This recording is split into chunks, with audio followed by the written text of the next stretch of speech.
SpotlightMediaStudios.com.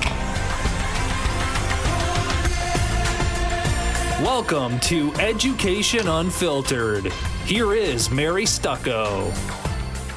Hello, this is Mary Stucko with Education Unfiltered, where we talk everything higher ed. And that looks like a lot of different things to different people. Today, I am very fortunate to be joined by the new president of Lansing Community College, Dr. Steve Robinson. He got to start in community college, and he started as an LCC teaching intern, which I don't think they do those anymore. I'm not sure. If they do, we'll have to treat him really nice. Yes, for sure. He's got 3 degrees with deep roots in the Greater Lansing area, and he's excited to reconnect with the region as leader of one of the Lansing's most wonderful schools, Lansing Community College. So welcome. Thank you so much, Mary. It's great to be here. It is wonderful to have you here. So tell me, it is difficult to be a leader of a community college and to start fresh with your own plans, but you're doing it during a pandemic. So how are you managing that? Well, thanks for asking. Everybody's having to manage through the pandemic. So I think everybody's job is challenged during this time. And I was, previously president of a community college, had to be, operating in this environment before I came. But you're right. It's hard to be new. During social distancing and all the mitigation efforts we're making. And I'm sure it's probably hard for the campus and the community to onboard a new leader and not be able to interact with that person. That's why I'm really happy to be here with you. And one thing I've done is try to leverage social media. We are connected in a lot of ways that aren't face-to-face these days. So I'm very active on Twitter. I wasn't active on Instagram, but I created an Instagram channel to kind of catalog my return to the Lansing area, and I'm taking pictures of just normal stuff that I do, getting back into the community. So, leveraging social is one way to do it, and then great conversations like this. So I appreciate being here. You are welcome. So what is your Twitter handle for those that want to connect with you? The Twitter handle is @LCCPresident. And I have to tell a quick, funny story about that. So I've been active in Twitter since I've been a college president. And my previous Twitter handle was one character off because I was at another community college. And the Twitter handle LCC President was taken by somebody who was president of a country club, and he hadn't used it forever. And so I reached out to him and I asked if we could do a little swap because I really wanted to be LCC President because I'm really proud of our initials. Yeah. And so we were able to work that out, and it was really fun. So I'm at LCC President both on Twitter and Instagram. Okay, very good. Did it happen to be the Lansing Country Club, or was it a different country club? It was the Lakewood Country Club in Denver, Colorado, and the fellow wasn't president anymore, and he hadn't used the account very much, and I reached out to him, and because it's kind of a pain in the neck to transfer, I said, I will make a contribution to a charity of your choice, and he said, well, where are you going? And I said, Lansing, Michigan. He said, well, make a contribution to Special Olympics in Lansing, Michigan. So that's what I did. Nice. Yeah. That kind of worked out well. That's a good story. It was fun. Awesome. So want to talk about Lansing Community College and the role of community colleges in America, especially with education, especially during COVID. What are you seeing changing now, other than some of the obvious, and where do you think it's going to go in the future? Well, I'm glad you mentioned change because that's our vision statement at LCC. It's meeting the needs of a changing community. And our community is changing rapidly, and a lot of that change isn't good right now because of the economic impact of everything we need to do to mitigate the virus. So community college can do a number of things for a community as we move through economic disruption.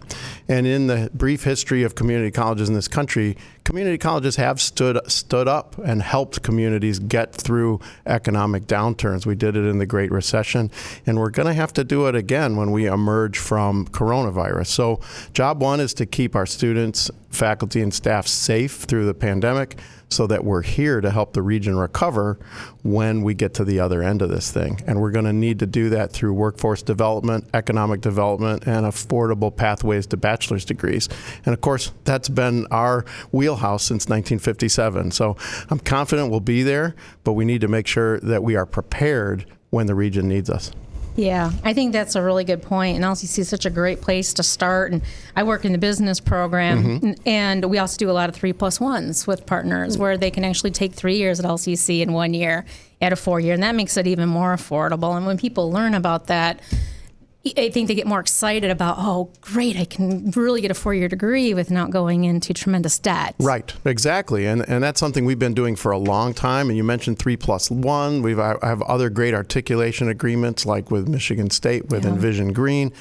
A big chunk of our job is baccalaureate transfer. And while we're great at credentials that get folks family-sustaining wages right out of our degrees, so much of what we do is prepare for meaningful transfer with momentum.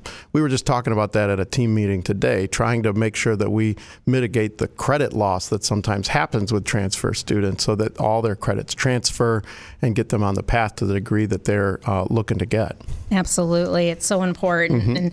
And you got great advisors at LCC to help people get there. And I think the key is a student needs to make sure they're being proactive by having those conversations and don't try to do it on their own, that there's a lot of resources for help. Exactly. And, it is a two-way street. I mean, we're there to help, but students, and if there are students listening, make sure that you're keeping current with your advisor, with the folks who are giving you great advice going through our programs, because things change, and it's important to stay current and make sure that you're progressing toward the goal. Absolutely. Let's talk a little bit. You mentioned you went to Michigan State. I did. I'm a Michigan State grad too. Well, there you go. Go green. Go green, go white. So we're hearing a lot about sports. Yes, we are. And obviously right now they're going back and forth and what to do with the fall season. What is LCC doing with sports? Because obviously LCC has some strong sports programs. Where do you see things going? Well, we do have great sports programs. Had a meeting with our AD and the Dean of Student Affairs yesterday, and we're proactively planning for the spring. But here's a little update. So we did cancel all sports for fall at the beginning of the pandemic. And that was hard because we have great teams. We've got teams that were poised to place and win national championships. That was true at my previous college. My previous college, we were the 2-time national volleyball champs, and I had to make the hard decision to cancel the volleyball season. It's really an unprecedented time, and student-athlete safety comes first. But we have great teams working on this, and we are actively scenario planning for what happens in the spring. So we actually just set some go, no-go dates for the spring sports because those decisions will have to be made before the spring gets here. We have to be recruiting, we have to be practicing.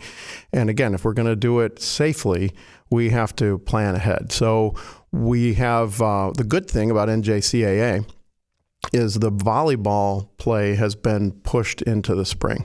So we're prepared to field a volleyball team if it's safe to do so in the spring. And then the sports, the indoor sports like basketball and also baseball and softball, we're actively monitoring. And the great thing is our folks at LCC are regional leaders in this. They're plugged into the commissions and the committees that are studying how to safely resume athletics.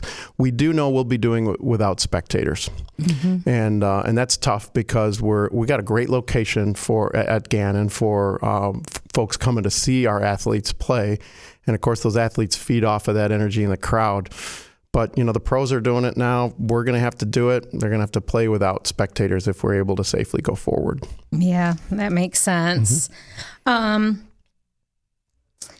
You're starting we've already discussed it, during a difficult time. And I'm sure when you come into a role like this, you're thinking about what your legacy will be. What are you wanting to do? Can you share with me?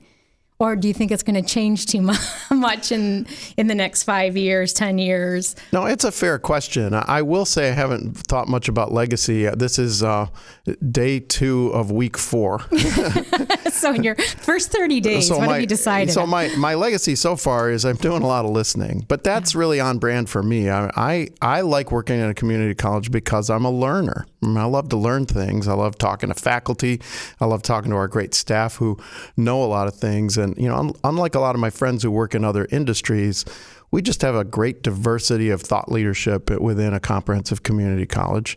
And so I spend a lot of time listening and will continue to do that for years and years. So in terms of a legacy, though, I have thought that, when you come into a presidency, there usually is a theme that emerges. I spent a lot of time with Dr. Knight, and he did a lot of things outside of facilities, but one of his lasting legacies is our transformation of this great downtown campus. I mean, I just walked from downtown to our studio here, and it was just such a pleasurable experience to walk by the public art and all the great buildings and facilities. So that's certainly a legacy for those 12 years of that president. I would like to think that going forward, one of the hallmarks of my presidency would be working on our culture, our academic culture, our service culture, because I'm a community college person. It's really the only thing I've done as an adult is work in a community college. I'm really proud of what we do. And so I would love to see the kinds of development that happen to our facilities and our structures happen to our culture, and maybe even take us up a few rungs on the ladder of national recognition. We're already thought of as a leader, but I think we can do even more. I agree. I totally agree with you. And I agree. Dr. Knight did a great job on the outside. Because I shared with you back when I was going to Michigan State, I took some classes here at LCC. Right. And it was a very different looking area. It looked like kind of like a rundown old high school. The buildings there's really nothing special to look at. So, and I had always stayed in the Lansing area. So it was really exciting to watch it turn into something very beautiful and place that it's very nice. My office is in Gannon when I get to go to my office, and just the space that's created for students to hang out in. And I can't wait to bring students back onto campus so they can experience that. I can't either, but I want to echo what you said. I was an intern at LCC in the early 90s. And, it was a great campus with a lot of great facilities, but it was almost like got a central casting for what you'd think a community college was. But if we take arts and sciences as kind of a case study, that's where I taught. Building was built in 1968. It's a classic example of concrete brutalism, right? It looks like an institutional building. And Dr. Knight didn't do this alone. We spent a lot of time talking about this, but that building is probably one of the best instructional college buildings, not community college building, college building anywhere. It's got all kinds of ambient learning in it. The learning spaces for students are fantastic. And so it's been transformed, even though it still has that DNA of being a 1968, late 60s, early 70s classic institutional building. Now it's got personality and flair. And I would take that downtown campus and put it up against any college campus anywhere. Yeah. No, I think it helps our students on multiple levels. I do too. You discussed a little bit about social media and podcasting. Yeah. And I'd like to go into that a little bit more. Sure. Because obviously that's kind of where we're going to be for a while. I agree. And you're seeing all sorts of podcasts popping up now because this is the way people can communicate the easiest. What are your thoughts on it? I know you sound like you do a lot of this on your own.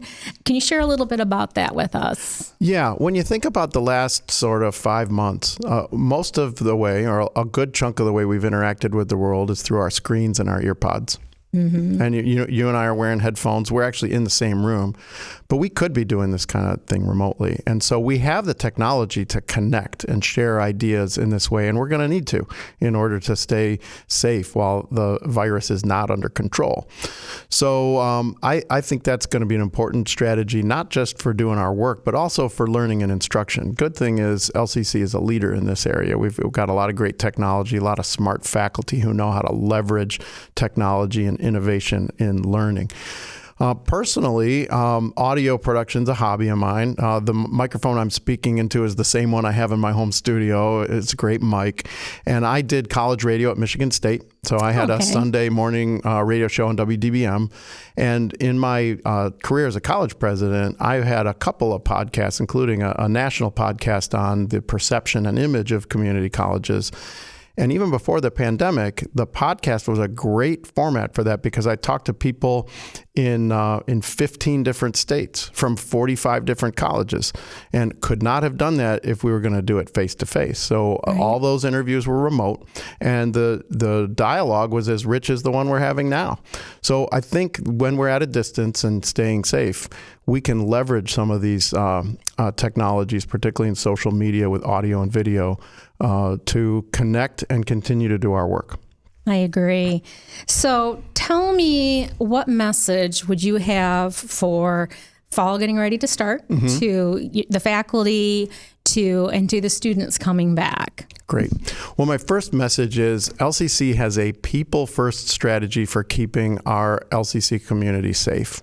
We've got probably the best business resumption plan of any college that I've seen. I just left a meeting of the group that's the steward of that living document. It really is a living document. If you're connected with LCC and you want to read it, just go to our homepage. It's right at the coronavirus website, and you can look at it and see that you're going to be safe. And then my last message is, if you're on the fence about whether you would take college classes in the fall, this is the time to do it, and LCC is a great place to do it. Our faculty are fantastic, and if you're learning face-to-face at where you normally go to college, give us a look, because we've got great things going on. Yeah, I have to agree. You guys are doing a great job. I actually am a mom of an incoming freshman at LCC. Oh, good for you. And I have to say, because I don't know that end of it, so my son's kind of responsible to take care of that. And it's been amazingly easy for him. Well, He's been finding it to be a good experience at doing it online and via phone calls. So, well, thank you so much, Dr. Robinson, for joining us. It's a pleasure. This is Mary Stucko with Education Unfiltered. Have a great day.